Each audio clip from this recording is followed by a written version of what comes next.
धमकी से माफी तक, योगी के सामने टूटी हुमायूं कबीर की अकड़, बाबरी मस्जिद की नींव रखी, हिंदुओं को धमकाया, अब माफी, जाने हुमायूं कबीर का पूरा इतिहास। राजनीति में एक कहावत है, जैसी करनी वैसी भरनी, और आज हम जो कहानी आपको सुनाने जा रहे हैं वो इसी कहावत का जीता जागता सबूत है। कल तक जो नेता मंच से चिल्ला चिल्ला कर हिंदुओं को मौत की धमकी दे रहा था, आज वही नेता लाखों लोगों के सामने हाथ जोड़कर माफी मांग रहा है। कल तक जिसने योगी आदित्यनाथ को खुली चुनौती दी थी, आज वही घुटनों पर आकर क्षमा याचना कर रहा है। ये है पश्चिम बंगाल की नफरत की राजनीति का असली चेहरा। जब सत्ता मिले तो जहर उगलो और जब हवा बदले तो माफी मांग लो। हम बात कर रहे हैं हुमायूं कबीर की, जिनकी अकड़ अब पूरी तरीके से शांत हो चुकी है। चलिए पहले आपको बताते हैं कि हुमायूं कबीर ने ऐसा क्या कहा था जो आज उन्हें माफी मांगनी पड़ रही है। 30 अप्रैल 2024 की बात है। लोकसभा चुनाव का माहौल था। मुर्शिदाबाद में टीएमसी प्रत्याशी यूसुफ पठान के लिए चुनाव प्रचार चल रहा था। उसी दौरान उत्तर प्रदेश के मुख्यमंत्री योगी आदित्यनाथ ने पश्चिम बंगाल में हो रही सांप्रदायिक हिंसा पर टिप्पणी की थी।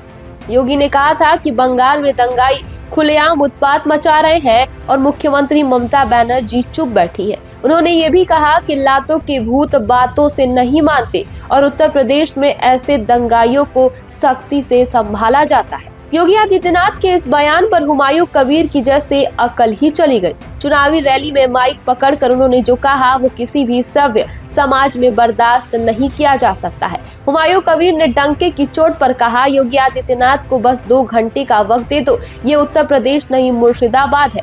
यहाँ हम 2 घंटे के अंदर सभी हिंदुओं को काट कर भागीरथी नदी में फेंक देंगे। सुनकर आपकी रोंगटे खड़े हो गए होंगे।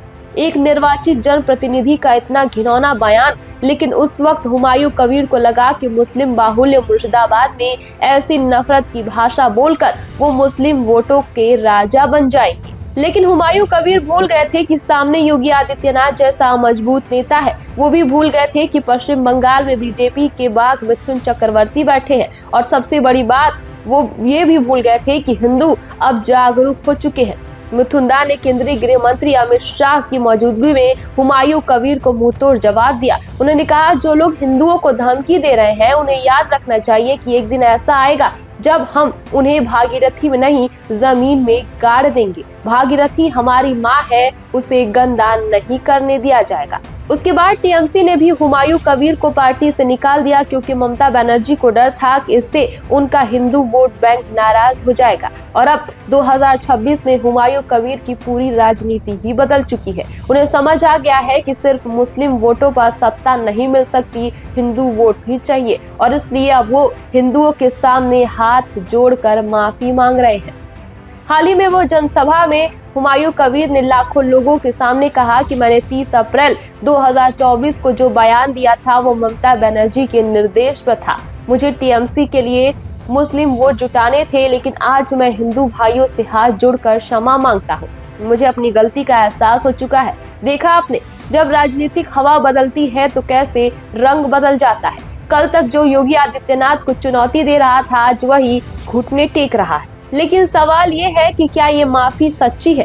क्या हुमायूं कबीर वाकई बदल गए हैं, या फिर ये सिर्फ राजनीतिक मजबूती है? जो व्यक्ति लाखों हिंदुओं को मौत की धमकी दे सकता है, क्या उसकी माफी पर विश्वास किया जा सकता है? और सबसे बड़ा सवाल, क्या हिंदू समाज इसे स्वीकार करेगा?